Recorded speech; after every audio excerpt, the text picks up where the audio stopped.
नमस्कार, आप देख रहे हैं दिल्ली तक। मैं हूं आपके साथ अनुराधा तंवर। आम आदमी पार्टी तो 70 की 70 विधानसभा सीटों पर अपने उम्मीदवार घोषित कर चुकी है। उसी कड़ी में कांग्रेस पार्टी ने भी अपनी दूसरी उम्मीदवारों की लिस्ट जारी की, जिसमें 26 उम्मीदवारों के नाम घोषित किए। इससे पहले कांग्रेस ने 21 उम्मीदवारों के नाम घोषित किए और इसी के साथ कांग्रेस पार्टी ने 47 उम्मीदवारों के नाम घोषित कर दिए हैं। कांग्रेस ने उम्मीदवारों की दूसरी लिस्ट तो जारी कर दी। सीईसी की बैठक में कई नामों को लेकर चर्चा हुई, लेकिन जिन नामों को लेकर सबसे ज्यादा कयास लगाए जा रहे थे, जिन नामों पर मीडिया में लगातार सोर्सेस के हवाले से खबर आ रही थी, उनमें से कई नाम ऐसे रहे जो इस लिस्ट से गायब दिखाई दिए, जिसमें हम बात करेंगे अलका लांबा के नाम की। जी हाँ, लगातार ये खबर चल रही थी कि अलका लांबा को कालकाजी सीट से उतारने वाली है कांग्रेस पार्टी आतिशी के खिलाफ, लेकिन अलका लांबा का नाम इस लिस्ट में सामने नहीं आया। इसके अलावा कई और नाम भी ऐसे थे जो बताए जा रहे थे कि वो कांग्रेस पार्टी बस उन पर मुहर लगाने वाली है और लिस्ट में उनके नाम सामने आने वाले नहीं सामने आए।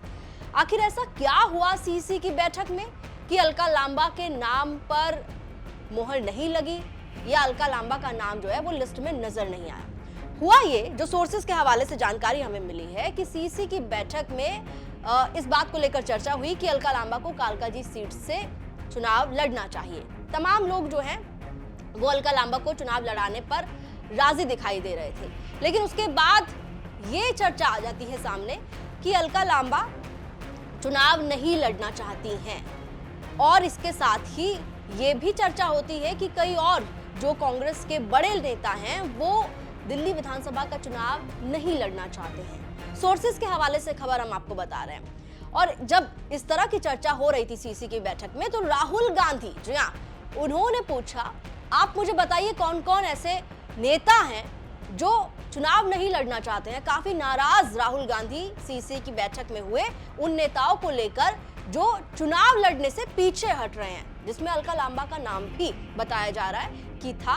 अलका लांबा को कांग्रेस पार्टी चाहती है कि वो कालकाजी से लड़े, लेकिन अलका लांबा इंटरेस्टेड नहीं है और इसी वजह से जो लगातार खबरें चल रही थी कि कालकाजी से अलका लांबा का नाम फाइनल है, वो फाइनल हुआ है या नहीं हुआ है ये तो आपको लिस्ट में देखकर पता चल जाएगा। हालांकि कालकाजी से कोई और उम्मीदवार भी अभी तक कांग्रेस ने फाइनल नहीं किया है। इसके अलावा एक और कैंडिडेट को लेकर राहुल गांधी की तरफ से इस सीईसी की बैठक में चर्चा की गई। ओखला विधानसभा सीट से इशरत जहां के नाम पर भी सीईसी की बैठक में चर्चा हुई। स्क्रीनिंग कमेटी ने ओखला सीट से कांग्रेस पार्षद अरीबा खान का नाम भेजा।